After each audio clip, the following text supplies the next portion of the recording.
আসসালামু আলাইকুম। আশা করি সবাই অনেক, অনেক ভালো আছো। আজকে জীববিজ্ঞানের ৩ নম্বর লেকচার। আজকে আমি আলোচনা করব সুপার কিংডম ১ এবং সুপার কিংডম ২ ও এর আওতাভুক্ত রাজ্যগুলো নিয়ে। তো এর আগের ক্লাসে আমি শ্রেণীবিন্যাস নিয়ে আলোচনা করেছিলাম। তো পড়াশোনা শুরু করার আগে তোমাদের ফোনের ভলিউম এবং ব্রাইটনেস একটু বাড়ায় নাও। আমার সাউন্ডটা কম হইতেছে। তো গত ক্লাসে যা পড়াইছি সেটা একটু তোমাদের মনে করিয়ে দিয়ে আজকের পড়াশোনা শুরু করব। গত ক্লাসে আমি বলেছিলাম শ্রেণীবিন্যাস কী? শ্রেণীবিন্যাস হলো জীবজগতের বিভিন্ন জীবের আকার, আকৃতি, গঠন, প্রকৃতি ইত্যাদির উপর ভিত্তি করে বিজ্ঞানসম্মত উপায়ে বিভিন্ন বিভাগ, পর্ব, শ্রেণী, বর্গ, গোত্র, গণ, প্রজাতি এই সকল ধাপ বা স্তরে বিন্যস্ত করার যে প্রক্রিয়া সেটাকেই বলা হয় শ্রেণীবিন্যাস। এটা আমি গত ক্লাসে বুঝাই দিছি এবং ভালোভাবে সংজ্ঞাও দিয়ে দিছি, তো সেখানে দেখে নিবা। আর এই শ্রেণীবিন্যাসের মাধ্যমে পুরো জীবজগৎকে ৫টা রাজ্যে ভাগ করা হয়েছে। সেগুলো কি কি? মনেরা, প্রোটিস্টা, ফানজাই, প্লান্টি এবং অ্যানিমেলিয়া। এই ৫টা রাজ্যে ভাগ করা হয়েছে। আবার এই ৫টা রাজ্যকে ২টা সুপার কিংডমের আওতাভুক্ত করা হয়েছে। সুপার কিংডম ১ প্রোক্যারিওটা এবং সুপার কিংডম ২ ইউক্যারিওটা। তো সেই প্রোক্যারিওটা এবং ইউক্যারিওটা নিয়ে আজকে আমরা আলোচনা করব। তো চলো শুরু করে দিই। সুপার কিংডম ১ এটার নাম হচ্ছে প্রোক্যারিওটা, আর রাজ্য নম্বর ১ মনেরা। এই মনেরা রাজ্যকে সুপার কিংডম ১ এর মধ্যে রাখা হয়েছে। এবং মনেরা রাজ্যের প্রাণীগুলো কীরকম হয়, তাদের বৈশিষ্ট্য কী কী হয় সেটা নিয়ে আমরা এখন আলোচনা করব।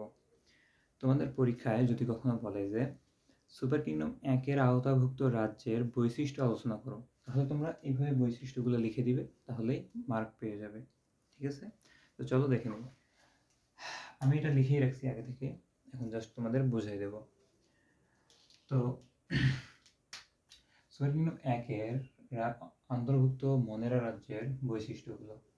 মনেরা রাজ্যের প্রাণীগুলো এককোষী হয়, অর্থাৎ মনেরা রাজ্যের মধ্যে যে প্রাণীগুলো আছে তাদের দেহের মধ্যে শুধুমাত্র একটা কোষ থাকে এবং এরা ফিলামেন্টাস হয়।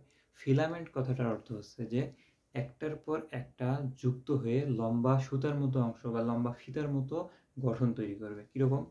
যেমন মনে করো যে এখানে একটা প্রাণী আছে, এর পিছনে আরেকটা, এখানে আরেকটা, এখানে আরেকটা, এখানে একটা, এই যে লম্বা একটার পর একটা যুক্ত হয়ে লম্বা আকার ধারণ করতেছে, এইটাকে বলা হয় ফিলামেন্ট। অর্থাৎ মনেরা রাজ্যের যে প্রাণীগুলো আছে এরা একটা কোষ বিশিষ্ট হয় এবং এরকম ফিলামেন্ট গঠন করতে পারে। ঠিক আছে? এবং এই প্রাণীগুলো একত্রে বসবাস করে, এক জায়গায় অনেকগুলো প্রাণী বসবাস করে, যার কারণে এদেরকে বলা হয় কলোনিয়াল। অনেকগুলা একসাথে যখন বসবাস করে সেটাকে বলা হয় কলোনি, আর যে প্রাণীটা এই কলোনি তৈরি করে বসবাস করে সেটাকে বলা হয় কলোনিয়াল। বোঝা গেল? আচ্ছা, তাহলে প্রাণীটা হয় এককোষী, ফিলামেন্টাস এবং কলোনিয়াল। আর মনেরা রাজ্যের এই প্রাণীগুলা যেহেতু একটা কোষ নিয়ে গঠিত, একটা কোষ কত ক্ষুদ্র হইতে পারে তোমরা একটু ভেবে দেখো, একটা কোষ কত ক্ষুদ্র হইতে পারে, কত ছোট হইতে পারে। তো এই ছোট জিনিসটাকে দেখার জন্য অনুবীক্ষণ যন্ত্র লাগবে। অনুবীক্ষণ যন্ত্র ছাড়া মনেরা রাজ্যের প্রাণীগুলো দেখা যায় না, তাই এদেরকে বলা হয় আনুবীক্ষণিক। বুঝতে পারলাম? আচ্ছা, এরপরের বৈশিষ্ট্য দেখো, এরা সুগঠিত নিউক্লিয়াস নেই। সুগঠিত নিউক্লিয়াস নেই কথাটার অর্থ হচ্ছে নিউক্লিয়াসের মধ্যে যে উপাদানগুলো থাকে, যেমন নিউক্লিওলাস, ক্রোমাটিন তন্তু, নিউক্লিওপ্লাজম, এই যে পদার্থগুলা, এইগুলা যদি অনুপস্থিত থাকে অর্থাৎ না থাকে একটা নিউক্লিয়াসের মধ্যে, সেইটা হচ্ছে সুগঠিত নিউক্লিয়াস নয়। সেই নিউক্লিয়াসটা সুগঠিত নিউক্লিয়াস নয়। আর যে নিউক্লিয়াসের মধ্যে এই উপাদানগুলো থাকে সেটা হচ্ছে সুগঠিত নিউক্লিয়াস। তো এইটা আমি লিখে রাখছি, দেখো, ক্রোমাটিন বস্তু, নিউক্লিয়াস, ক্রোমাটিন মেমব্রেন, এগুলো অনুপস্থিত থাকে। এই যে বস্তুগুলা অনুপস্থিত থাকে, যার কারণে এই মনেরা রাজ্যের মনেরা রাজ্যের প্রাণীর দেহের মধ্যে যে নিউক্লিয়াস থাকে সেই নিউক্লিয়াসটা হয় কি সুগঠিত হয় না, সেই নিউক্লিয়াসটা সুগঠিত হয় না। তাহলে এটা গেল আমাদের ২ নম্বর বৈশিষ্ট্য। এবার দেখো ৩ নম্বর বৈশিষ্ট্য। এরা যেহেতু একটা কোষ বিশিষ্ট হয়, এই একটা কোষের মধ্যে কোষের যে উপাদানগুলো, কোষের যে অঙ্গাণুগুলো, সেই অঙ্গাণুগুলো কী কী হতে পারে? প্লাস্টিড, মাইটোকন্ড্রিয়া, এন্ডোপ্লাজমিক রেটিকুলাম ইত্যাদি ইত্যাদি যে অঙ্গাণুগুলো আছে, এই অঙ্গাণুগুলো উপস্থিত থাকে না, কিন্তু রাইবোজোম উপস্থিত থাকে। অর্থাৎ মনেরা রাজ্যের যে প্রাণীগুলো থাকে তাদের একটা মাত্র কোষ থাকে, আর এই একটা কোষের মধ্যেও প্লাস্টিড, মাইটোকন্ড্রিয়া, এন্ডোপ্লাজমিক রেটিকুলাম থাকে না। শুধুমাত্র বলা যাবে না, একটা অঙ্গাণু উপস্থিত থাকে, সেটা হচ্ছে রাইবোজোম। রাইবোজোম ছাড়া অন্যান্য অঙ্গাণুগুলো থাকে না। নিউক্লিয়াস থাকে আর রাইবোজোম থাকে, আর বাকি অঙ্গাণু যেমন প্লাস্টিড, মাইটোকন্ড্রিয়া, এন্ডোপ্লাজমিক রেটিকুলাম, এই যে বেসিক যে অঙ্গাণুগুলো যেগুলো থাকে কোষে, এই অঙ্গাণুগুলোও এদের কোষে থাকে না। অর্থাৎ এই মনেরা রাজ্যের প্রাণীদের কোষে থাকে না। আচ্ছা, এটা হলো।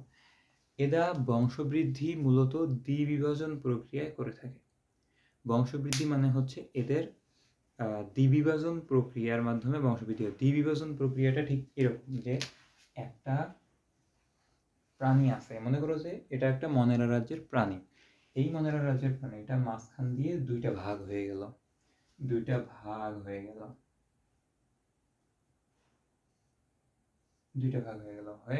এটা একটা প্রাণী হয়ে গেল, এটা একটা প্রাণী হয়ে গেল। অর্থাৎ একটা প্রাণী মাঝখান দিয়ে দুই ভাগ হয়ে দুইটা প্রাণী হয়ে গেল। এইটাকে বলা হয় দ্বিবিভাজন প্রক্রিয়া। এই প্রক্রিয়ার মাধ্যমে এরা বংশবৃদ্ধি করে। আচ্ছা, তাহলে আমাদের এটা গেল। এবার আসি খাদ্য গ্রহণের মধ্যে। এরা মূলত শোষণ প্রক্রিয়ায় খাদ্য গ্রহণ করে, তবে কেউ কেউ সালেক সংশ্লেষণের মাধ্যমেও খাদ্য গ্রহণ করতে পারে। তোমাদের একটা ইম্পর্টেন্ট তথ্য জানাই দেয়, সেটা হচ্ছে যে এই যে সালেক সংশ্লেষণ আছে, সালেক সংশ্লেষণের আরেক নাম ফটোসিনথেসিস। এটার আরেক নাম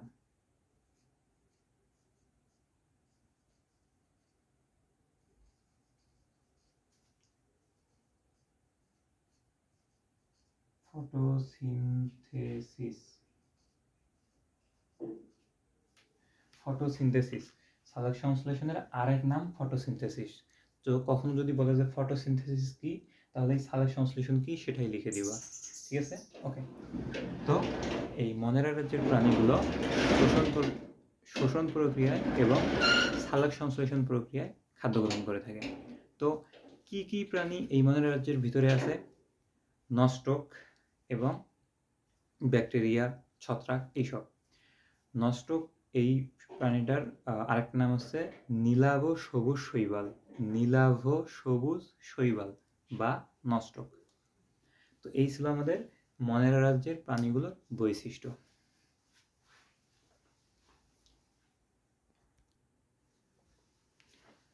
তো এখন আমরা দেখব সুপার কিংডম 2 এর মধ্যে কি কি রাজ্য আছে।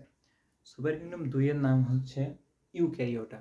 সুপার কিংডম 2 অর্থাৎ ইউক্যারিওটার মধ্যে বাকি যে 4টা রাজ্য, প্রোটিস্টা, ফাঞ্জাই, প্লান্টি এবং অ্যানিমেলিয়া, এই 4টা রাজ্যকে সুপার কিংডম 2 এর মধ্যে রাখা হয়েছে, অর্থাৎ ইউক্যারিওটার মধ্যে রাখা হয়েছে।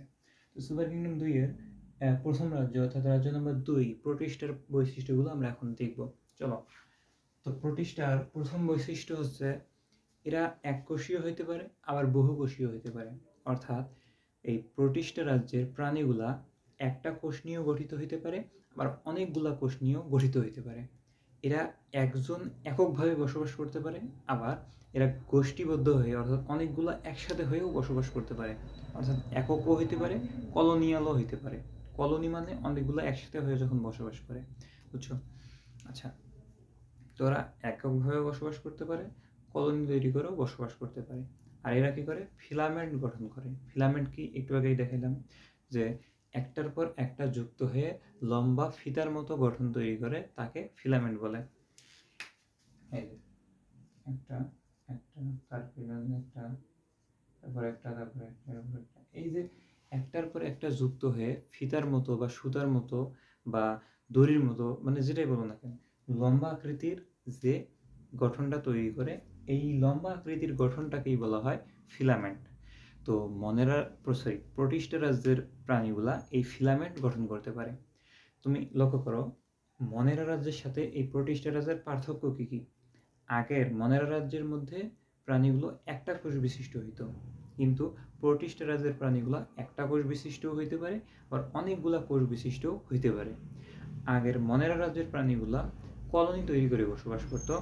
এই রাজ্যের প্রাণীগুলা একক বা কলোনিয়াল, অর্থাৎ একটা এককভাবে বসবাস করতে পারে বা অনেকজন মিলে কলোনি তৈরি করে বসবাস করতে পারে। মনেরা রাজ্যের প্রাণীগুলোও ফিলামেন্ট গঠন করত, এই প্রোটিস্টা রাজ্যের প্রাণীগুলো ফিলামেন্ট গঠন করে। তাহলে 1 নম্বর বৈশিষ্ট্য আমাদের হইল। আর মনেরা রাজ্যের প্রাণীগুলোর কিন্তু সুগঠিত নিউক্লিয়াস ছিল না, কিন্তু এই প্রোটিস্টা রাজ্যের প্রাণীগুলোর মধ্যে সুগঠিত নিউক্লিয়াস থাকে, অর্থাৎ নিউক্লিয়াসের মধ্যে যে বস্তুগুলো থাকে সেগুলো পরিপূর্ণভাবে এখানে থাকে। যেমন নিউক্লিওলাস, ক্রোমাটিন তন্তু, নিউক্লিওপ্লাজম ইত্যাদি যে বস্তুগুলা, এই বস্তুগুলা নিউক্লিয়াসের মধ্যে উপস্থিত থাকে, অর্থাৎ নিউক্লিয়াসটা সুগঠিত থাকে। কার? এই প্রোটিস্টা রাজ্যের প্রাণীগুলোর, তাই না? আচ্ছা, তো এবং ক্রোমাটিন বস্তুতে ডিএনএ, আরএনএ এবং প্রোটিন থাকে। ক্রোমাটিন বস্তুটা হচ্ছে নিউক্লিয়াসের ভিতরে যে সুতার মতো অংশগুলো থাকে, এগুলো হচ্ছে ক্রোমাটিন বস্তু। এই ক্রোমাটিন বস্তুর মধ্যে ডিএনএ থাকে, আরএনএ থাকে এবং প্রোটিন থাকে। তো আমরা সামনে যখন নিউক্লিয়াস নিয়ে বিস্তারিত করব এবং ডিএনএ আরএনএ নিয়ে বিস্তারিত করব, তখন এটা তোমরা ভালোভাবে জানতে পারবা। এখন শুধু এইটুকু মনে রাখো যে ক্রোমাটিন বস্তুর মধ্যে ডিএনএ থাকে, আরএনএ থাকে এবং প্রোটিন থাকে। ওকে, 2 নম্বর নিয়ম। আর এই প্রোটিস্টা রাজ্যের প্রাণীগুলোর কোষের মধ্যে সকল অঙ্গাণু উপস্থিত থাকে, যেমন তোমার plastid, mitochondria, endoplasmic reticulum, nucleus, ribosome ইত্যাদি সকল অঙ্গাণু এই প্রোটিস্টা রাজ্যের প্রাণীর কোষের মধ্যে উপস্থিত থাকে, অর্থাৎ কোষের মধ্যে সকল অঙ্গাণুগুলো থাকে। তো এটা মনে রাখতে আশা করি যে খুব একটা কষ্ট করতে হবে না। তো এটা হলো। আর এরা খাদ্য গ্রহণ করে শ্বসন প্রক্রিয়ায় অথবা ফটোসিনথেটিক প্রক্রিয়ায়। ফটোসিনথেটিক, আগের এটা ছিল ফটোসিনথেসিস, এইবার আসছে ফটোসিনথেটিক। মূলত দুইটাই অনেকটাই একই, কিন্তু একটু পার্থক্য আছে। ফটোসিনথেসিস যেটা আমরা দেখছিলাম সেটা হচ্ছে সরাসরি সালেক সংশ্লেষণ, আর ফটোসিনথেটিক যেটা, এটা হচ্ছে সালেক সংশ্লেষণের সাথে সম্পর্কিত একটা পদ্ধতি। অর্থাৎ এটাও সালেক সংশ্লেষণ, কিন্তু এই কথাটা দ্বারা বোঝা যায় সালেক সংশ্লেষণের সাথে সম্পর্কিত পদ্ধতি। আচ্ছা, সেই পদ্ধতিটা হচ্ছে ফটোসিনথেটিক। তাহলে শোষণ প্রক্রিয়াও খাদ্য গ্রহণ করতে পারে, আবার ফটোসিনথেটিক প্রক্রিয়ায়ও খাদ্য গ্রহণ করতে পারে। এটা গেল।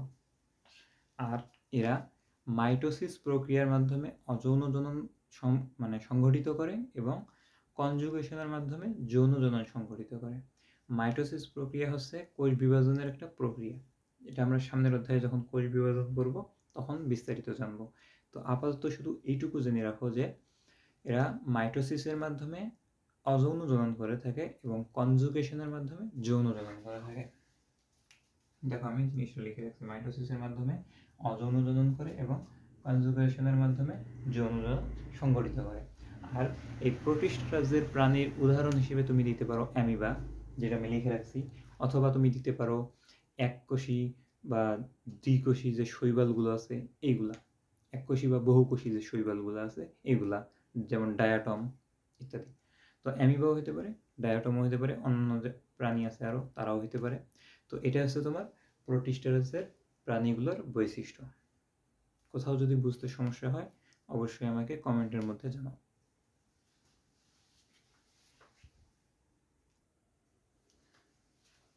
তো এবার চলে আসলাম রাজ্য 3 নিয়ে। রাজ্য 3-এর নাম হচ্ছে ফানজাই। এই রাজ্য 3টাকেও ইউক্যারিওটা সুপারকিংডম 2-এর মধ্যে রাখা হয়েছে। তো ফানজাই রাজ্যটার প্রাণীগুলোর বৈশিষ্ট্য কী সেটা আমরা এখন দেখে নেব। চলো, শুরুতেই এই ফানজাই রাজ্যের যে প্রাণীগুলো এরা হচ্ছে মৃতজীবী বা পরজীবী। মৃতজীবী কথাটার অর্থ কি জানো? এটা হচ্ছে যে মৃতদেহগুলো পড়ে থাকে না, ওই মৃতদেহের মধ্যে এই ফানজাই রাজ্যের প্রাণীগুলো বসবাস করে। এরা দেখতে অনেক ছোট হয়, ক্ষুদ্র হয়, এদের দেখতে অনেক সময় খালি চোখে দেখা যায় না, মানে একদম ক্ষুদ্র হয়। তো এই প্রাণীগুলা মৃতদেহের মধ্যে বসবাস করে, মৃতদেহের মধ্যে এদের জন্ম হয়, মৃতদেহের মধ্যে এরা খাদ্য গ্রহণ করে, মৃতদেহের মধ্যে এরা বসবাস করে। যেমন ধরো একটা গরু যদি মারা যায় তাহলে আমরা সেটা মাঠে বা যেখানে ফেলে দেই, সেই ফেলে দেওয়া স্থানে কিন্তু ওই মৃতদেহটা, অর্থাৎ ওই গরুর যে মরা দেহটা, ওইখানে এই ফাঞ্জাই রাজ্যের প্রাণীগুলা কিন্তু জন্ম নেয় এবং এই ফাঞ্জাই রাজ্যের প্রাণীগুলা ওই মৃত দেহটার মধ্যেই বসবাস করে, ওখান থেকেই খাদ্য গ্রহণ করে। তো এটা হচ্ছে ফাঞ্জাই রাজ্যের মেইন একটা ক্যারেক্টার, মেইন একটা বৈশিষ্ট্য। তো এটাই আমি প্রথমে লিখে দেখছি, দেখো যে এরা হচ্ছে মৃতজীবী বা পরজীবী। অর্থাৎ কি পরজীবী মানে কি, আরেকটা প্রাণীর দেহের মধ্যে, আরেকটা প্রাণীর মৃত দেহের মধ্যে এরা বসবাস করতেছে, মানে পর একটা মানে দেহের মধ্যে বসবাস করতেছে। অর্থাৎ এই জন্য এটাকে বলছি কি পরজীবী, মানে আরেকজনের দেহে বসবাস করে, পরজীবী। আরেকজনের দেহে বসবাস করে এমন প্রাণীকে কিন্তু পরজীবী বলা হয়। সেটাই আমি বলছি যে এরা মৃতজীবী বা পরজীবী, অর্থাৎ মৃত দেহের মধ্যে বসবাস করে, অথবা বলা যায় যে আরেকজনের দেহের মধ্যে বসবাস করে। অধিকাংশ স্থলজ, তবে জলজ প্রজাতিও আছে। অর্থাৎ এই ফাঞ্জাই রাজ্যের যে প্রাণীগুলা, এরা অধিকাংশই মানে স্থল থাকে, মাটির মধ্যে থাকে। মাটির মধ্যে যে সকল প্রাণী মারা যায় তাদের দেহের মধ্যেই থাকে। কিন্তু কিছু কিছু জলজ প্রজাতিও আছে, অর্থাৎ পানির মধ্যে, সমুদ্রের মধ্যেও এদের কিছু কিছু প্রজাতি আছে। ঠিক আছে? আচ্ছা, এই হচ্ছে আমাদের 1 নম্বর বৈশিষ্ট্য। এদের নিউক্লিয়াসটা সুগঠিত হয়। অর্থাৎ নিউক্লিয়াসের মধ্যে তোমার মনে করো যে নিউক্লিয়াসের যে অঙ্গাণ, মানে নিউক্লিয়াসের যে উপাদানগুলো, যেমন নিউক্লিওলাস, ক্রোমাটিন তন্তু, নিউক্লিওপ্লাজম, নিউক্লিয়ার রেটিকুলাম, এই যে অংশগুলা, এই যে উপাদানগুলা নিউক্লিয়াসের, এই সকল অঙ্গাণুর এই সকল উপাদানগুলা উপস্থিত থাকে। তো নিউক্লিয়াসটা সুগঠিত হয়, নিউক্লিয়াসটা সুন্দর করে সাজানো থাকে, সুগঠিত হয়। এটাই আমি বলছি যে নিউক্লিয়াসটা সুগঠিত হয়। এবং কোষ প্রাচীর কাইটিন দিয়ে তৈরি হয়। কাইটিন জিনিসটা হচ্ছে একটা পলিস্যাকারাইড জাতীয় জিনিস। তো কাইটিন জিনিসটা আসলে কি, এটা সম্পর্কে আমরা জানবো। আর পলিস্যাকারাইড যে বললাম, এটা সম্পর্কে তোমরা একাদশ শ্রেণীতে জানতে পারবা, পলিস্যাকারাইড। তো এখন এটা নিয়ে আমি আলোচনা করতে চাচ্ছি না। তো শুধু এইটুকু জানো যে এর দেহটা, অর্থাৎ এই ফাঞ্জাই রাজ্যের প্রাণীগুলোর দেহ কাইটিন দিয়ে তৈরি হয়। কাইটিনটা হচ্ছে একটা পলিস্যাকারাইড জাতীয় বস্তু। এই কাইটিন দিয়ে এই ফাঞ্জাই রাজ্যের প্রাণীর দেহটা তৈরি হয়, দেহের যে আবরণটা থেকে এটা তৈরি হয়, কোষ প্রাচীর তৈরি হয়। দেহের যে কোষের যে প্রাচীর, কোষের যে আবরণটা, সেটা তৈরি হয়। আমরা যখন কোষ পড়বো তখন দেখবো যে কোষের এটা একটা কোষ, এর বাইরে দিয়ে একটা আবরণ থাকে। এর আবরণ একটা কোষকে চারদিক থেকে ঘিরে রাখে। এই আবরণটা তৈরি হয় কাইটিন দিয়ে। তো কোষ যখন পড়বো তখন আমরা কোষ প্রাচীর সম্পর্কে ভালোভাবে জানতে পারবো। এখন শুধু জানো যে এই ফাঞ্জাই রাজ্যের প্রাণীর যে কোষ প্রাচীর, অর্থাৎ কোষের চারদিকের যে পর্দাটা থাকে, সেইটা তৈরি হয় কাইটিন দিয়ে। আচ্ছা, লেটে গেল। আর এদের দেহের মধ্যে দেখছে যে এদের দেহ এককোষী অথবা মাইসেলিয়াম দিয়ে গঠিত। এককোষী মানে কি, একটা কোষ দিয়ে গঠিত, অথবা মাইসেলিয়াম। মাইসেলিয়াম জিনিসটা হচ্ছে যে সুতার মতো অংশ দিয়ে গঠিত। এই যে মনে করো যে একটা দেহ, ফানজাইরাসের একটা মনে করো প্রাণীর দেহ এরকম, যে এরকম সুতার মতো অংশ, মানে অসংখ্য সুতার মতো অংশ, সুতার মতো অংশ দিয়ে ওর দেহটা গঠিত হয়। এই যে মাইসেলিয়াম, মাইসেলিয়াম কথাটার অর্থ হচ্ছে সুতার মতো অংশ দিয়ে গঠিত। সুতার মতো অংশ দিয়ে গঠিত হয় এদের দেহটা। মনে করো যে একটা ফাঞ্জাই রাজ্যের যে কোনো প্রাণী, ওর দেহটার মধ্যে সুতার মতো লম্বা লম্বা কিছু অংশ দেখা যাইতেছে। ওই যে সুতার মতো লম্বা লম্বা অংশগুলো দেখা যাইতেছে, যেটা নিয়ে ওর দেহটা তৈরি হয়েছে, ওই অংশগুলোকে মাইসেলিয়াম বলে। এটা এরকম করেও একটা প্রাণী তৈরি হইতে পারে, অথবা একটা কোষ নিয়েও এই ফাঞ্জাই রাজ্যের প্রাণী তৈরি হইতে পারে। বুঝা গেল? আচ্ছা, এদের কোষের মধ্যে সকল কোষীয় অঙ্গাণু উপস্থিত থাকে। সকল কোষীয় অঙ্গাণু বলতে কি কি কি, যেমন ধরো যে mitochondria, plastid, endoplasmic reticulum, ribosome, nucleus ইত্যাদি ইত্যাদি, যে বেসিক অঙ্গাণুগুলা, এই সকল অঙ্গাণুগুলা এদের কোষের মধ্যে পাওয়া যায়। এই জন্য আমি বলছি কোষীয় অঙ্গাণু, সকল অঙ্গাণুগুলা উপস্থিত থাকে। বুঝা গেল? আচ্ছা, এই এবার আসি এদের খাদ্য গ্রহণ নিয়ে। খাদ্য গ্রহণ কিভাবে করে? খাদ্য গ্রহণ এরা শোষণ পদ্ধতিতে করে থাকে। শোষণ পদ্ধতি আমরা জানি যে কোনো একটা তরল বা ওই জাতীয় পদার্থ শুষে নেওয়া যে প্রক্রিয়াটা, এই প্রক্রিয়ার মাধ্যমে এরা খাদ্য গ্রহণ করে থাকে, এই লিখে দিচ্ছি, খাদ্য গ্রহণ শোষণ পদ্ধতিতে করে থাকে। আর হ্যাপ্লয়েড স্পোর দিয়ে বংশবৃদ্ধি করে। হ্যাপ্লয়েড স্পোরটা কি এটা তোমরা বুঝবা না যদি আগে কেউ না পড়ে থাকো। তো হ্যাপ্লয়েড স্পোরটা হচ্ছে এক ক্রোমোজোম। আমাদের ক্রোমোজোম না পড়িয়ে আসলে এই বিষয়টা বোঝানো সম্ভব না, তারপরেও একটু বলি যে আমাদের ক্রোমোজোম থাকে 2 জোড়া। ক্রোমোজোম থাকে 2 জোড়া। মনে করো যে এটা ক্রোমোজোম, তো এই ক্রোমোজোম থাকে 2 জোড়া। 2 জোড়া ক্রোমোজোম থাকে। তো হ্যাপ্লয়েড স্পোরটা হচ্ছে 1 জোড়া ক্রোমোজোম, অর্থাৎ একটা ক্রোমোজোম থাকবে। একটা ক্রোমোজোম দিয়ে এরা বংশবৃদ্ধি করে। এর উদাহরণ হিসেবে তুমি ইস্ট, মাশরুম এগুলো দিতে পারো। ইস্ট জিনিসটা তোমরা অনেকে হয়তো চেনো, যে বেকারির মধ্যে যখন রুটি বানায়, সেই রুটির ফোলানোর জন্য, রুটিটাকে ফুলিয়ে তোলার জন্য ইস্ট ব্যবহার করা হয়। তো এটা অনেকে জিনিস তোমরা জানো। তো এই ইস্ট হচ্ছে ফানজাই রাজ্যের একটা প্রাণী। ইস্ট, তারপরে তোমার মনে করো যে এইরকম যে প্রাণীগুলো আছে, এটা কিন্তু এককোষী হয়, অথবা বহুকোষীয় আছে। এগুলো হচ্ছে ফানজাই রাজ্যের প্রাণী। ঠিক আছে।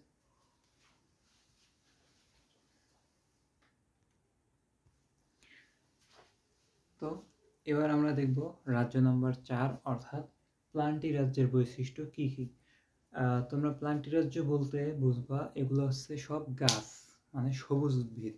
যে সকল গাছ আমরা আশেপাশে দেখতে পাই, এই গাছগুলা, এই সবুজ উদ্ভিদগুলা এই প্লান্টি রাজ্যের অন্তর্ভুক্ত। তো তুমি সোজা বাংলায় যেটা বুঝবা, প্লান্টি রাজ্য মানে হচ্ছে গাছের রাজ্য। মানে সকল গাছকে এই প্লান্টি রাজ্যের মধ্যে রাখা হয়েছে। সকল গাছকে যে রাজ্যে রাখা হয়েছে ওই রাজ্যটার নাম হচ্ছে প্লান্টি। আমি শুরুতেই ওই কথাটাই দেখো লিখে রাখছি, সালোক সংশ্লেষণকারী উদ্ভিদ। অর্থাৎ সালোক সংশ্লেষণ কারা করে? সবুজ রঙের যে উদ্ভিদগুলো আছে তারাই তো সালোক সংশ্লেষণ করে, তাই না? তো এই উদ্ভিদগুলা প্লান্টি রাজ্যের অন্তর্ভুক্ত। প্লান্টি রাজ্যের অন্তর্ভুক্ত গাছগুলা সবুজ রঙের এবং সালোক সংশ্লেষণকারী, অর্থাৎ সালোক সংশ্লেষণ করে। ঠিক আছে, ওকে। তারপরে লিখছি যে উন্নত টিস্যুতন্ত্র বিদ্যমান, অর্থাৎ এই গাছের টিস্যুতন্ত্রগুলা উন্নত হয়, যার কারণে এরা নিজের খাদ্য নিজেরাই তৈরি করতে পারে। এদের উদ্ভিদের দেহের মধ্যে অনেক ধরনের টিস্যু থাকে। টিস্যু কি? অনেকগুলা কোষ নিয়ে টিস্যু গঠিত হয়। অনেকগুলা কোষ যখন একত্রিত হয়ে কাজ করে, তখন সেটাকে বলা হয় টিস্যু। তো এই উদ্ভিদের মধ্যে এই রকম টিস্যু থাকে, এই টিস্যুগুলা উন্নত হয়, যার কারণে আমি এই কথাটাই বলে রাখছি যে উন্নত টিস্যুতন্ত্র বিদ্যমান। ঠিক আছে, ওকে। এরপর 3 নম্বরটা দেখো, ভ্রূণ সৃষ্টি হয়। ভ্রূণ হচ্ছে একটা উদ্ভিদের অপরিপক্ক দশা। ভ্রূণ হচ্ছে অপরিপক্ক দশা। কিরকম অপরিপক্ক দশা? মনে করো যে একটা আম গাছে কেবলই আমের একটা মুকুল বের হয়েছে, ছোট ছোট আমগুলো দেখো নাই, যে কেবলই ফুল ঝরে যাওয়ার পরে যে ছোট্ট আমের গুটিগুলা বের হয়, ওইগুলো হচ্ছে ভ্রূণ। ওইগুলো হচ্ছে আমের অপরিপক্ক দশা। আম এখনো পরিপক্ক হয় নাই, অর্থাৎ ওইটা হচ্ছে শিশু আম। আমাদের যেমন শিশু থাকে না, ছোট বাচ্চা থাকে না, ওইরকম হচ্ছে ওটা আমের ছোট বাচ্চা। ঠিক আছে, তো ওইটা হচ্ছে ভ্রূণ। তো এই প্লান্টি রাজ্যের মধ্যে যে গাছগুলা থাকে, এই গাছগুলার ওইরকম ছোট ছোট আগে ভ্রূণ তৈরি হয়, ফুল পড়ে যাওয়ার পরে ছোট্ট এরকম করে ভ্রূণ তৈরি হয়। আর অপরিপক্ক দশা থাকে, ফলগুলার অপরিপক্ক দশা থাকে, ওই অপরিপক্ক দশাটাই তৈরি হয়, এটাই বলছে যে ভ্রূণ তৈরি হয়। ঠিক আছে, আচ্ছা, এটা গেল। আর এরা স্থলজ, তবে জলজ প্রজাতিও আছে। আমাদের চারপাশে যেগুলো আছে এরা স্থলজ, তবে জলজ প্রজাতিও আছে, অর্থাৎ সমুদ্রের নিচে কিছু সবুজ রঙের উদ্ভিদ কিন্তু আছে। আমরা ডিসকভারি চ্যানেলের মধ্যে সেগুলো হয়তো বা দেখছি এর আগে, যে পানির নিচের মধ্যে সবুজ সবুজ উদ্ভিদ আছে। তো এগুলো হচ্ছেই প্লান্টি রাজ্যের অন্তর্ভুক্ত। এরপর আসি হচ্ছে যৌন জননের মধ্যে। তো উদ্ভিদ যৌন জননের মাধ্যমে কিন্তু বংশবৃদ্ধি করে। যেমন এদের পরাগায়ন হয়, পরাগায়নের মাধ্যমে এরা বংশবৃদ্ধি করে। ঠিক আছে, তো এরা যৌন জনন অ্যানাইসোগ্যামাসের মাধ্যমে হয়। অ্যানাইসোগ্যামাস জিনিসটা কি আমি বোঝাই দিতেছি, শোনো একটু ঠান্ডা মস্তিষ্কে শোনো। অ্যানাইসোগ্যামাসটা কি? অ্যানাইসোগ্যামাসটা হচ্ছে দুইটা বিপরীত ধর্মী উদ্ভিদ থাকবে, অর্থাৎ একটা থাকবে স্ত্রী উদ্ভিদ, আর একটা থাকবে পুরুষ উদ্ভিদ। একটা থাকবে স্ত্রী গাছ, একটা থাকবে পুরুষ গাছ। এই দুইটা বিপরীত গাছের সমন্বয়ে যখন জনন সম্পন্ন হবে, অর্থাৎ স্ত্রী গাছের ফুল এবং পুরুষ গাছের ফুল দিয়ে যখন যৌন জনন সংঘটিত হবে, এই জননটাকে বলা হয় যে অ্যানাইসোগেমাস। তো এই অ্যানাইসোগেমাসের মাধ্যমে উদ্ভিদেরা কিন্তু বংশবৃদ্ধি করে, অর্থাৎ স্ত্রী গাছের ফুল এবং পুরুষ গাছের ফুলের মধ্যে পরাগরেণুর আদান প্রদান হওয়ার মাধ্যমে যেই জননটা সম্পন্ন হয়, এই জননটাকে অ্যানাইসোগেমাস বলে। এই অ্যানাইসোগেমাসের মাধ্যমে এই প্লান্টিরাজের অন্তর্ভুক্ত যে সকল উদ্ভিদ আছে, এই উদ্ভিদগুলা বংশবৃদ্ধি করে। এই যে পরাগায়ন হয়, পরাগায়ন হওয়ার ফলে বীজ তৈরি হয়, বীজগুলো আমরা পরবর্তীতে কি করি, মাটিতে রোপণ করি, ওখান থেকে আবার নতুন উদ্ভিদ হয়। এই যে বংশবৃদ্ধি হইতেছে গাছগুলার, এটাই বলা হয়েছে যে অ্যানাইসোগেমাসের মাধ্যমে যৌন জনন সংঘটিত হয় এবং ওইটা দিয়ে পরবর্তীতে বংশবৃদ্ধি হয়। বুঝা গেল? আচ্ছা, এরপর হচ্ছে স্ত্রী জননাঙ্গ বিশিষ্ট উদ্ভিদ। স্ত্রী জননাঙ্গ কি? ফুলের গর্ভাশয় আছে, কিন্তু আমরা যখন ফুল পড়বো সামনে, ফুলের ডিটেলস আমরা পড়বো, সেইখানে দেখবে তোমরা স্ত্রী জননাঙ্গ থাকে। তো এই স্ত্রী জননাঙ্গগুলা গাছের মধ্যে থাকে বিধায় এই বৈশিষ্ট্যটা লেখা হয়েছে যে স্ত্রী জননাঙ্গ বিশিষ্ট উদ্ভিদ। তোমরা একটা জিনিস লক্ষ্য করো, আমি কিন্তু প্রত্যেকটা রাজ্যকে পাঁচটা করে বৈশিষ্ট্য দিয়ে সাজাইছি। ফার্স্টে আমি ওদেরকে দেখাই যে মূলত ওরা কি। সেকেন্ডে আমি ওদেরকে দেখাইতেছি ওদের বিশেষ কোনো বৈশিষ্ট্য আছে কিনা, তারপর অথবা নিউক্লিয়াসটা সুগঠিত কিনা এটা দেখাই। তারপরে দেখাই ওদের কোষের মধ্যে অঙ্গাণুগুলো আছে কিনা। তারপরে দেখাইছি যে তোমার মনে করো ওদের খাদ্যাভ্যাস কীরকম। তারপর আরেকটা দেখাইছি কি, ওরা কিভাবে বংশবৃদ্ধি করে, ওদের খাদ্যাভ্যাস কীরকম, কিভাবে বংশবৃদ্ধি করে, ওদের কোষগুলা সুগঠিত কিনা, ওদের নিউক্লিয়াস সুগঠিত কিনা, আর ওরা মূলত কি। এই পাঁচটা বৈশিষ্ট্য দিয়ে আমি কিন্তু প্রত্যেকটা রাজ্য দেখাচ্ছি। তো তোমাদের পরীক্ষার মধ্যে যদি কখনো জিজ্ঞেস করে যে প্লান্টিরাজের বৈশিষ্ট্যগুলো লেখো, তোমরা এরকম করে পাঁচটা বৈশিষ্ট্য লিখে দিবা। যদি বলে যে ফানজাইরাজের বৈশিষ্ট্যগুলো লেখো, তাহলে যে পাঁচটা দেখাইছি ওই পাঁচটা লিখে দিবা। তো এইভাবে লিখলে কিন্তু তোমরা মার্ক পেয়ে যাবে খুব সহজেই। আমি প্রশ্নের ধারা অনুযায়ী কিন্তু পড়াচ্ছি, যে তোমরা যাতে প্রশ্নের অ্যান্সার করতে পারো, আজকের ক্লাসটা শেষ করে যাতে প্রশ্নের অ্যান্সার করতে পারো, এরকম করে পড়াচ্ছি। তো একটু মনোযোগ দিয়ে পড়ে নিবা, আর বুঝতে সমস্যা হলে অবশ্যই আমাকে জানাবা, আমি সেটা সলভ করে দেবো ডাউট সলভিং ক্লাস নিয়ে। তো এই ছিল আমাদের প্লান্টিরাজের বৈশিষ্ট্যগুলা। তো প্লান্টিরাজের বৈশিষ্ট্য আর কি উদাহরণ কি দেবো, সকল উদ্ভিদ, সকল সবুজ উদ্ভিদ, এগুলোই হচ্ছে প্লান্টিরাজের উদাহরণ।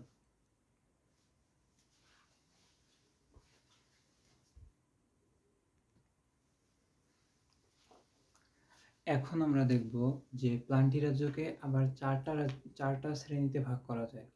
প্লান্টিরাজ্য অর্থাৎ গাছের যে শ্রেণীটা ছিল সেটাকে চারটা রাজ্যের মধ্যে ভাগ করা যায়। এই চারটা রাজ্য আমরা এখন দেখব।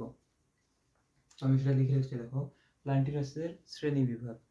প্লান্টিরাজের শ্রেণী বিভাগে চার ধরনের উদ্ভিদ দেখা যায়। আমরা পুরো যে উদ্ভিদ আমাদের পুরো পৃথিবীতে যত উদ্ভিদ আছে, সকল উদ্ভিদকে আমরা এই চারটা রাজ্যের মধ্যে রাখতে পারবো।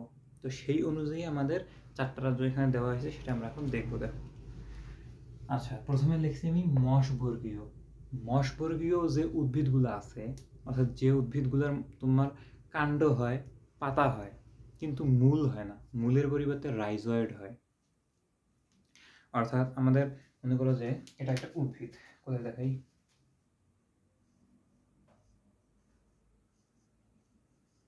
মনে করো যে এটা একটা উদ্ভিদ, ঠিক আছে।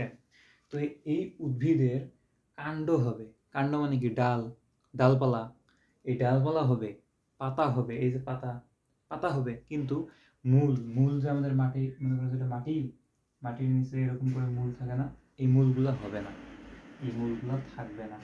তা না হয় কি হবে, রাইজয়েড হবে, এইরকম হবে, মূল থাকবে না, কিন্তু মূলের মতো কিছু অংশ থাকবে, ওইগুলো হচ্ছে রাইজয়েড। তো যে উদ্ভিদের এরকম কাণ্ড থাকবে, মানে ডালপালা থাকবে, পাতা থাকবে, কিন্তু মূলের পরিবর্তে রাইজয়েড থাকবে, ওইগুলাকে বলা হবে তোমার মশবর্গীয় উদ্ভিদ, ঠিক আছে। আচ্ছা, এবার আমরা 2 নম্বর আসি। এটা হচ্ছে ফার্নবর্গীয় উদ্ভিদ।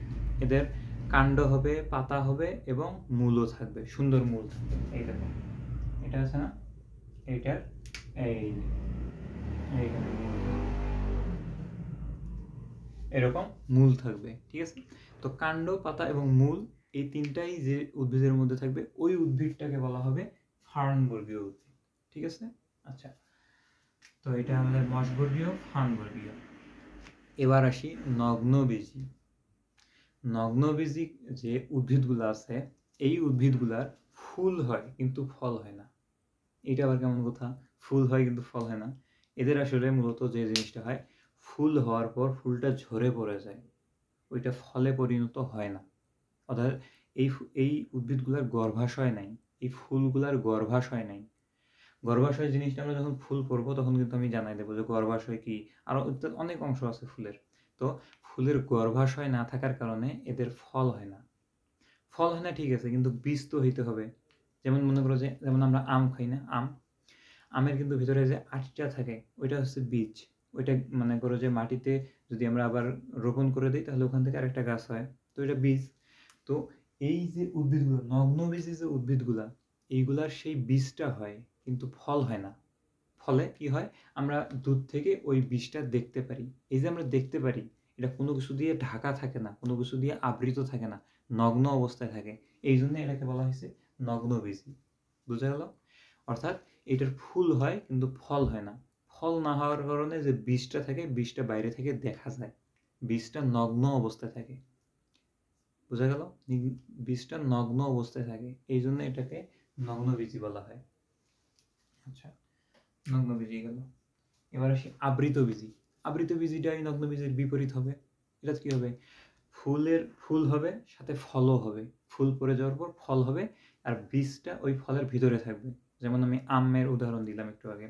আমের ভিতরে বীজটা থাকবে, যার কারণে বীজটা বাইরে থেকে দেখা যাবে না। আমের ওই যে খোলস দিয়ে ওটা ঢাকা থাকবে, যার কারণে বাইরে থেকে দেখা যাবে না।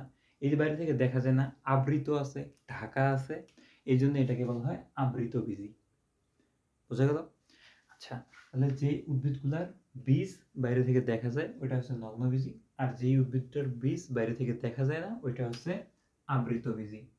অর্থাৎ ওইটার ফুলও হয়, ওইটার ফলও হয়। তো এই চারটা হচ্ছে আমাদের প্লান্টিরাসের মানে 4 ধরনের গাছ, 4 ধরনের উদ্ভিদ। এখন আমরা পরবর্তীটায় চলে যাই।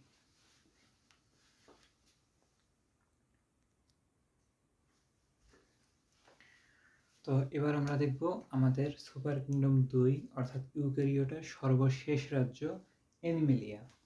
তো অ্যানিমেলিয়া আর কেউ নয়, অ্যানিমেলিয়া আমরাই। অর্থাৎ সকল প্রাণী, পৃথিবীতে মানে যত ধরনের প্রাণী আছে সব প্রাণীগুলা এই অ্যানিমেলিয়া রাজ্যের অন্তর্ভুক্ত। অর্থাৎ আমরা অ্যানিমেলিয়া রাজ্যের অন্তর্ভুক্ত এবং সুপার কিংডম 2 এর অন্তর্ভুক্ত, অর্থাৎ ইউক্যারিওটার অন্তর্ভুক্ত আমরা, অর্থাৎ সকল প্রাণীরা। তো আমাদের বৈশিষ্ট্যগুলো কি কি? আমাদের বৈশিষ্ট্যগুলো এখন একটু দেখে নেই, চলো। আমরা হচ্ছি নিউক্লিয়াস বিশিষ্ট বহুকোষী প্রাণী, অর্থাৎ আমাদের দেহের মধ্যে অসংখ্য কোষ আছে, একের অধিক কোষ আছে, অসংখ্য কোষ, এই জন্য বলছে যে বহুকোষী প্রাণী। এবং নিউক্লিয়াস বিশিষ্ট, আমাদের কোষের মধ্যে যে নিউক্লিয়াসগুলো আছে এই নিউক্লিয়াসগুলো সুগঠিত, অর্থাৎ নিউক্লিয়াসের সকল অঙ্গাণু সুন্দরভাবে উপস্থিত থাকে, সাজানো থাকে। এই জন্য বলা হয়েছে যে নিউক্লিয়াস বিশিষ্ট কোষের সকল অঙ্গাণু উপস্থিত থাকে, এটা একটা, এবং সুগঠিত নিউক্লিয়াস থাকে, অর্থাৎ নিউক্লিয়াসের সকল অঙ্গাণু সুন্দরভাবে সাজানো থাকে, সকল অঙ্গাণুগুলো থাকে। সুগঠিত নিউক্লিয়াস বিশিষ্ট প্রাণী এবং বহুকোষী প্রাণী, অর্থাৎ আমাদের দেহের মধ্যে অনেক কোষ আছে। এটা গেল 1 নম্বর। 2 নম্বরে হচ্ছে জড় কোষ প্রাচীর থাকে, অর্থাৎ একটু আগে আমরা উদ্ভিদের কোষ প্রাচীর দেখছি, তারপরে কাইটিন দিয়ে তৈরি কোষ প্রাচীর দেখলাম। এখন আমাদের যে কোষ প্রাচীরটা, অর্থাৎ আমাদের দেহের মধ্যে যে কোষগুলো আছে এই কোষের যে প্রাচীর ওইটা জড় পদার্থ দিয়ে তৈরি। আমাদের দেহের মধ্যে যে কোষগুলো আছে এই কোষের চারদিকে যে প্রাচীর, ওই প্রাচীরগুলো জড় পদার্থ দিয়ে তৈরি। বুঝাইল? আচ্ছা, এখন কি জড় পদার্থ দিয়ে তৈরি, কিভাবে থাকে, এটা আমরা 2 নম্বর অধ্যায়ে গিয়ে শিখব, ঠিক আছে? তখন আমাদের কোষের প্রাচীর সম্পর্কে যখন পড়বো তখন শিখব। এখন শুধু এইটুকু জানো যে আমাদের দেহের যে কোষগুলা, এই কোষগুলার প্রাচীর, এই কোষগুলোর প্রাচীর জড় পদার্থ দিয়ে তৈরি, ঠিক আছে? আচ্ছা, এবং প্লাস্টিড ও কোষগহ্বর নেই, আমাদের দেহের মধ্যে এই দুইটা জিনিস নেই। প্লাস্টিড নেই এবং কোষগহ্বর নেই।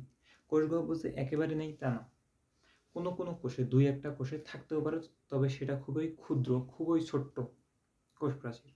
আর প্লাস্টিড একদমই থাকে না। এই প্লাস্টিড না থাকার কারণে আমরা আমাদের খাদ্য তৈরি করতে পারি না। আর গাছের মধ্যে প্লাস্টিড থাকার কারণে ওরা ওদের খাদ্য তৈরি করতে পারে। আমরা যেহেতু খাদ্য তৈরি করতে পারি না, তাই আমরা কি করব? আরেকজনেরটা খেয়ে বেঁচে থাকবো, তাই না? তো আরেকজনেরটা খেয়ে বেঁচে থাকবো, এটা হচ্ছে হেটারোট্রপিক। হেটারোট্রপিক মানে হচ্ছে পরভোজী। এই যে হেটারোট্রপিক, এটা মানে হচ্ছে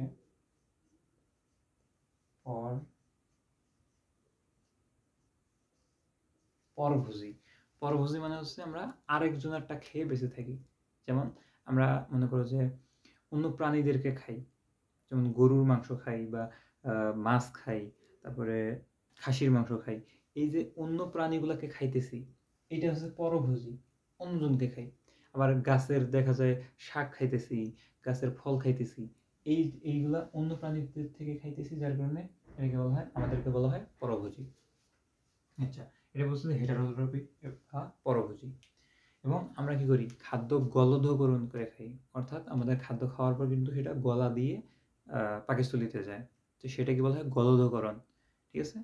আচ্ছা, সাথে তোমরা এটা লিখে দিতে পারো যে হেটারোট্রপিক অথবা পরভোজী, অর্থাৎ পরভোজী এবং খাদ্য গলদকরণ করে খায়, এটা লিখে দিতে পারো এখানে সাথে। আচ্ছা, জটিল টিস্যুতন্ত্র বিদ্যমান।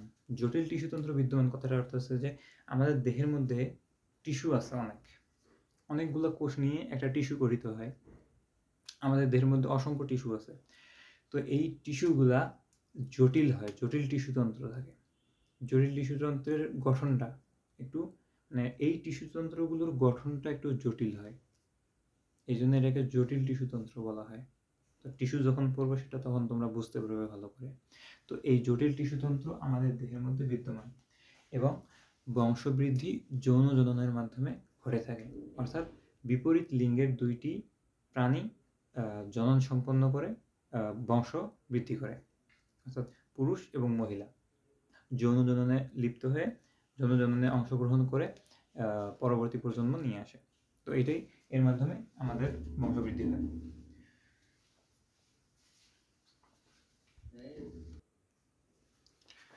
তো যে জিনিসটা বলতেছিলাম যে আমাদের যৌন জননের মাধ্যমে বংশবৃদ্ধি হয়, অর্থাৎ বিপরীত লিঙ্গের দুইটি প্রাণীর যৌন জননের মাধ্যমে বংশবৃদ্ধি হয়ে থাকে এবং আমরা উদ্দীপনায় দ্রুত সাড়া প্রদান করি। উদ্দীপনায় দ্রুত সাড়া প্রদান করি, এটা কিভাবে বুঝবা? তোমাকে যদি কেউ থাপ্পড় মারে, তুমি তো বসে থাকো না, পাল্টা আবার থাপ্পড় মেরে দাও। এই যে দ্রুত তুমি তোমার থাপ্পড়টার প্রতিশোধ দিয়ে দিলা, সাড়া প্রদান করলা, এটা হচ্ছে তোমার দ্রুত উদ্দীপনায় সাড়া প্রদান করা। তো এটা তোমরা ভালো করে বুঝতে পারবে যে তোমার হাতে মনে করো যে আগুন লাগতেছে, তোমার হাতের এক সাইডে আগুন লাগছে, তো তুমি দ্রুত হাতটাকে সেখান থেকে সরায় নাও, এটা হচ্ছে সাড়া প্রদান করা, উদ্দীপনায় সাড়া প্রদান করা। ঠিক আছে? তো সেটা লিখছে যে উদ্দীপনায় দ্রুত সাড়া প্রদান করে। তোমার হাতে আগুন লাগার পর তুমি কিন্তু হাতটা দিয়ে থাকো না, দ্রুত সরায় নাও, দ্রুত সাড়া প্রদান করলা যে আমার হাতে আগুন লাগছে, আমার হাতে মানে ব্যথা অনুভব হইতেছে, দ্রুত সরায় নিলা, এটা হচ্ছে উদ্দীপনায় সাড়া প্রদান করা। ঠিক আছে? তো এই ছিল আমাদের 5টা বৈশিষ্ট্য, আমাদের 5টা বৈশিষ্ট্য, প্রাণীদের 5টা বৈশিষ্ট্য ছিল এটা। তো আজকে এই পর্যন্তই, দেখা হবে পরবর্তী ক্লাসে। আর আমার চ্যানেলের সাবস্ক্রাইবার কম অনেক, তোমরা প্লিজ, তোমাদের কাছে অনুরোধ, যারা দেখতেছো ক্লাসটা অবশ্যই বন্ধুদের মাঝে শেয়ার করে দিবা এবং বন্ধুদের চ্যানেলটা সাবস্ক্রাইব করতে বলবা। আর যদি কারো কোথাও বুঝতে সমস্যা হয়ে থাকে অবশ্যই আমাকে কমেন্ট করে জানাও। আমি যে কমেন্টগুলোতে তোমরা তোমাদের সমস্যার কথা জানাবা, সেগুলো আমি একটা ডাউট সলভিং ক্লাস নিয়ে সলভ করে দেবো খুব তাড়াতাড়ি, যত তাড়াতাড়ি পারি আমি ডাউট সলভিং একটা ক্লাস দেবো এবং তোমাদের এই সমস্যাগুলো ওই ক্লাসে আলোচনা করে সুন্দরভাবে বুঝাই দেবো। তো আমি আশা রাখতে পারি যে আমাদের যে 5টা রাজ্য ছিল এবং সুপার কিংডম 2টা ছিল, এগুলো তোমরা ভালো করে বুঝতে পারছো এবং পরীক্ষায় যদি প্রশ্ন আসে অথবা তোমরা যদি ক্লাসটার পরেও কোনো প্রশ্ন সলভ করতে যাও, সেগুলো খুব সুন্দর করে অ্যান্সার করতে পারবে। তো সবাই ভালো থাকো, সুস্থ থাকো, আল্লাহ হাফেজ।